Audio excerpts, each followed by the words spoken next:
নমস্কার বন্ধুরা, সীমা রান্নাঘর। আমি আজকে করব বাসি ভাত ভাজা। ভাত নিলাম, ফুলকপি নিলাম, ফুলকপি কেটে ধুয়ে নিলাম। আলু নিলাম, আলু কেটে ধুয়ে নিলাম। মটরশুঁটি নিলাম, মটরশুঁটি খোসা ছাড়িয়ে নিলাম।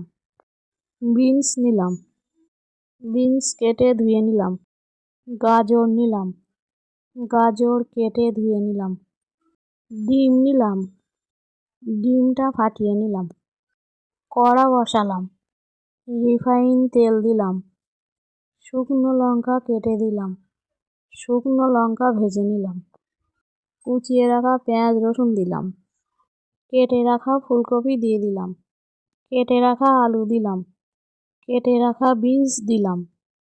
কেটে রাখা গাজর দিলাম। মটরশুঁটি দিলাম। নাড়াচাড়া করে নিলাম। লবণ দিলাম, হলুদ দিলাম, চিনি দিলাম। ফাটিয়ে রাখা ডিম দিলাম। আরও কিছুক্ষণ নাড়াচাড়া করে নিলাম। ভাতটা দিয়ে দিলাম। ভাতটা সবজির সাথে মিশিয়ে নিলাম, ভেজে নিলাম। কিছুক্ষণ পরে ভাতটা নামিয়ে দিলাম। বাসি ভাত ভাজাটা ভালো লাগলে লাইক, সাবস্ক্রাইব, কমেন্ট, শেয়ার করুন। ফ্যান্টাস্টিক।